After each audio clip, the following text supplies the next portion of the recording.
नमस्कार। मैं कमलेश कबीर आपका एक बार फिर स्वागत करता हूं इस नए एपिसोड में।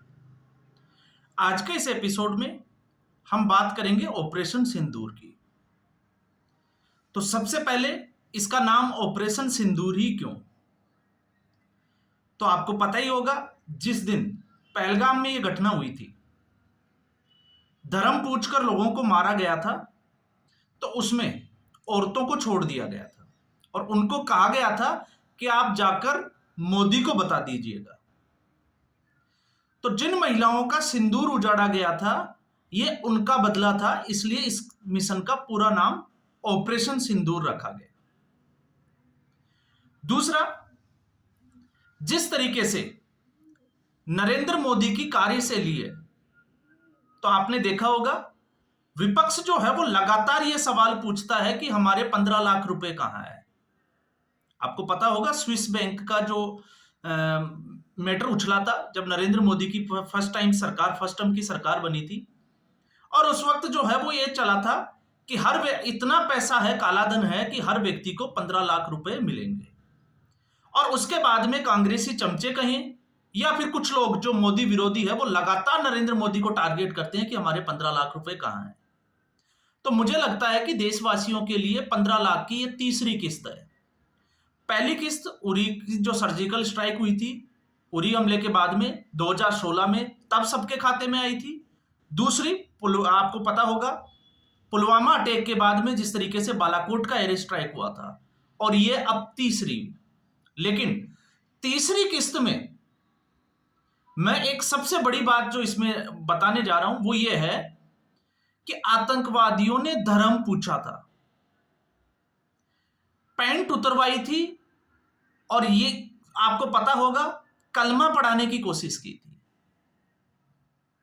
तो मुझे लगता है नरेंद्र मोदी ने पूरी दुनिया को, उन्होंने धर्म पूछा था, धर्म बता दिया कि आपका धर्म क्या है और हमारा धर्म क्या है।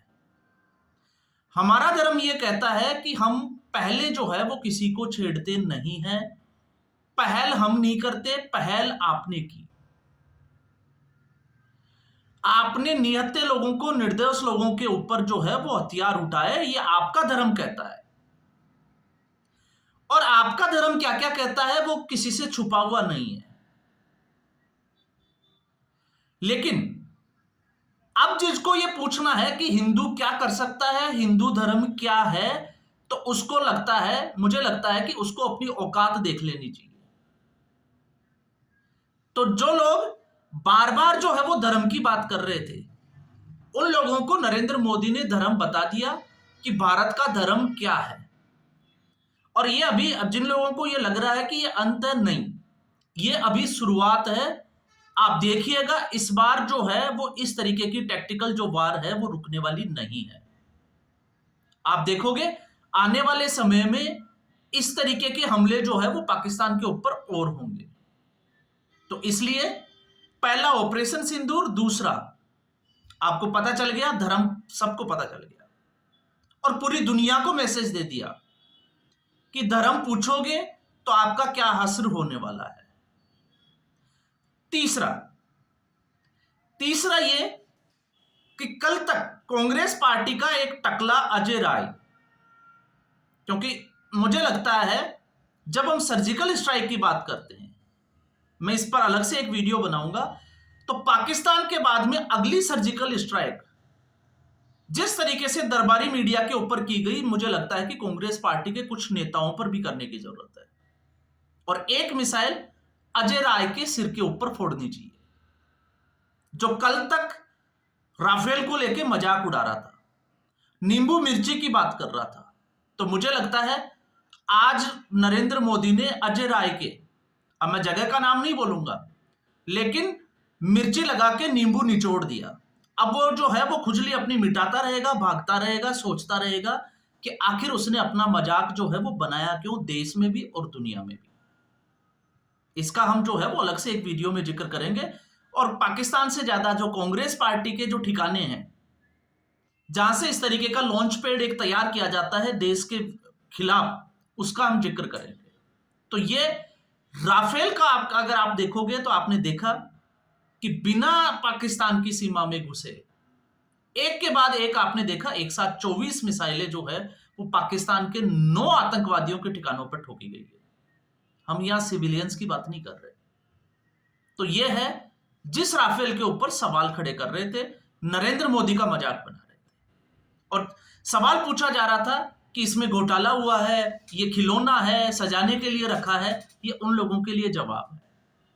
और फिर उसके बाद में सबसे बड़ी बात जिसका मैं जिक्र कर रहा हूं वो ये है कि जो लोग नरेंद्र मोदी को समझने की गलती कर रहे थे और ये दिखाने की कोशिश कर रहे थे, मैं कल तक भी बात कर रहा था कि वो इस तरीके से बात करते हैं कि वो जिस तरीके से नरेंद्र मोदी के साथ टेबल पर चाय पी रहे हो, तो ये सबकी गलतफहमी है। गलतफहमी क्यों है? आप और हम मॉक ड्रिल में उलझे रहे, तो ठीक ऐसी स्थिति पाकिस्तान में भी थी। पाकिस्तान के दूतावास से, उच्चायुक्त से आपको पता ही होगा, एक स्टेटमेंट दिया गया था कि यह हमला जो है वो 10-11 तारीख के आसपास होगा, क्योंकि भारत अभी मॉक ड्रिल की तैयारी कर रहा है। तो आप और हम मॉक ड्रिल में उलझे हुए थे। तो मॉक ड्रिल जब आज मॉर्निंग में अपने को यह खबर मिली, तो मॉक ड्रिल की आज तारीख तय की गई थी, कुछ जगहों पे कल भी हुई थी। तो आज सबसे बड़ी मॉक ड्रिल होनी होती। तो ये तो मॉक ड्रिल से पहले की एक मॉक ड्रिल हो गई। तो भारत के लोगों के साथ में नरेंद्र मोदी के खिलाफ जो है, या हम कहें कि हमारे प्रधानमंत्री से, यह सबसे बड़ी शिकायत है। और शिकायत यह है कि आप जनता के साथ चीटिंग करते हैं। चीटिंग कैसे करते हैं? आपने तय किया था कि मॉक ड्रिल जो है वो भारत में होगी, वो 7 तारीख आपने तय की थी। आपके रक्षा मंत्रालय ने, गृह मंत्रालय ने यह आदेश दिया था। तो फिर आपने एक दिन पहले ही ये मॉक ड्रिल क्यों की? और की तो की आपने भारत को छोड़कर पाकिस्तान में क्यों की? तो आप खुद जवाब दीजिएगा कि ये तो भारत की जनता के साथ में साफ साफ जो है वो धोखा दिया है आपने। पूरी जनता, हम लोग देखते रहे कि मॉक ड्रिल होगी, सायरन बजेगा, लेकिन यहां तो मिसाइलें बज रही है और वो भी पाकिस्तान में। तो बताइए चीटिंग हुई है या नहीं हुई है? और जब हम बात करते हैं कि ये मिसाइल स्ट्राइक, तो आपने देखा सर्जिकल स्ट्राइक, फिर एयर स्ट्राइक और अब मिसाइल स्ट्राइक। तो जो नरेंद्र मोदी को समझने की गलती कर रहे हैं, मुझे लगता है कि नरेंद्र मोदी को रीड करना, नरेंद्र मोदी को समझना जो है वो हम लोगों को छोड़ देना चाहिए। वो नरेंद्र मोदी का काम है, वो नरेंद्र मोदी ही समझ सकता है कि नरेंद्र मोदी है क्या। लेकिन इस हमले की जो सबसे बड़ी खास बात यह थी कि इसमें मसूद अजहर का जो ठिकाना, जिस एक मस्जिद में, शायद सगुनी मस्जिद ऐसा कुछ नाम है, उस मस्जिद के ऊपर 4 मिसाइल अटैक किए। और फुटेज, चूंकि मैं वीडियो जो है वो मेरे पास प्रॉपर जो है वो फैसिलिटी नहीं है और लोगों की तरह, वरना मैं आपको फुटेज भी दिखाता।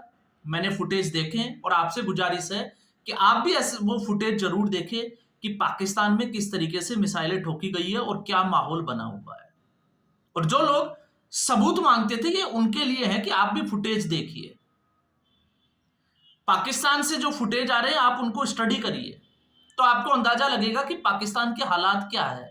और जो लोग सबूत मांग रहे थे, अब तो पाकिस्तान की सेना ने भी और प्रधानमंत्री शहबाज शरीफ ने भी स्वीकार कर लिया कि पाकिस्तान में बहुत कुछ बड़ा उलटफेर हो गया।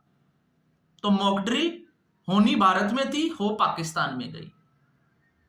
तो ये नया भारत है। और नरेंद्र मोदी जिस तरीके से लगे हुए थे, ये तो तय था कि बदला लिया जाएगा। बस इतना ही था कि हमारा दरबारी मीडिया और हमारा विपक्ष जिन हरकतों पे आया हुआ है, गिरी हुई हरकतों पे, उसको ये सोचना चाहिए कि वो देश के साथ खड़े हैं या देश के खिलाफ खड़े हैं। और ये जो हमला हुआ है, इस हमले में जो 9 ठिकाने जो है, आप देखिए, बिना पाकिस्तान की सीमा में घुसे हुए भारत की बॉर्डर से ही राफेल के जो है वो मिसाइल अटैक किए गए हैं, जिनमें मुजफ्फराबाद, गुलपुर, जो मैंने जगह के नाम जो निकाले हैं, सियालकोट, मुरीदके, बहावलपुर, बाग, कोटली, भीमबेर और चक अमरू, ये सारे के सारे जो है वो पीओके की जगह है। तो एक तरीके से आप ये कह सकते हैं कि मिशन पीओके की शुरुआत है। अंत कहां है ये मुझे भी नहीं पता, और मुझे लगता है कि आप लोगों को भी इसको समझने की ज्यादा जरूरत नहीं है, क्योंकि अगर हम इसमें दिमाग लगाएंगे तो मुझे लगता है फिर आप ये कहोगे कि फिर नरेंद्र मोदी ने चीटिंग कर दी। क्यों? हो सकता है लड़ाई लंबी भी चले, या फिर हो सकता है कि 2 दिन बाद 4 दिन बाद सुबह पता चले कि पीओके जो है वो पीओके के ऊपर भारत का कब्जा है और आप और हम सोते रह जाएं। और जिनके ऊपर हमला किया है, मैंने यहां पर देखो गुलपुर का जो मैंने निकाला है, इसी लॉन्च पैड से 20 अप्रैल 2023 और 24 जून 2024 को भारत में आतंकवादी हमला हुआ था। और ये लगभग जो हमारी जो एलओसी है उससे 35 किलोमीटर दूर है। इसके अलावा मुरीद के जो लगभग 30 किलोमीटर है, और बहावलपुर का जो एरिया है वो लगभग जो है वो 100 किलोमीटर दूर है।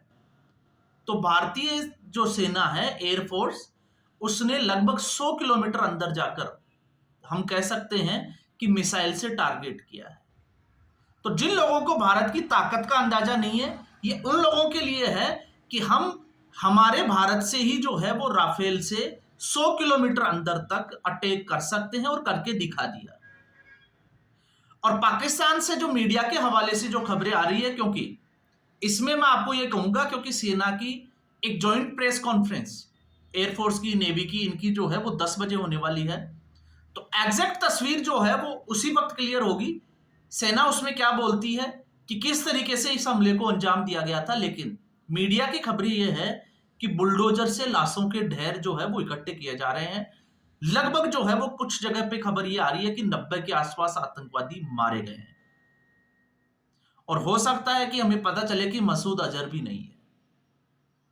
तो ये पूरा जिसको हम कहें कि फुल प्रूफ सॉलिड प्लान था नरेंद्र मोदी का, और ये जो है वो एक चकमा देने की कोशिश की गई थी कि हम लोग मॉक ड्रिल में, एक माहौल बने देश में कि देश में मॉक ड्रिल होगी, सायरन बजेगा, तो उसका रिएक्शन जो है वो पाकिस्तान में भी होगा।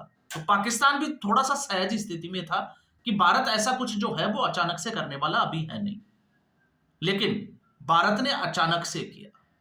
तो मुझे लगता है इस हमले से 3 चीजें जो है वो समझ जानी चाहिए। एक, धर्म जिन्होंने पूछा था उनको धर्म बता दिया। दूसरा, जो नरेंद्र मोदी को समझने की गलती कर रहे हैं वो गलती ना करें। और तीसरा, विपक्ष को अब यह सोचना पड़ेगा कि वो किसके साथ है, और पब्लिक सब कुछ देख रही है।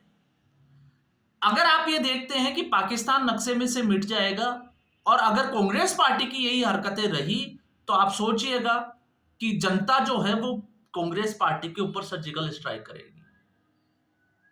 और फिर आप और हम बात करेंगे एक थी कांग्रेस। तो आज के एपिसोड में बस इतना ही। आपकी क्या राय है कमेंट बॉक्स में जरूर जो है वो उसको लिखें। अगर आपको वीडियो पसंद आया, वीडियो को लाइक करें, शेयर करें, चैनल जरूर सब्सक्राइब करें। धन्यवाद।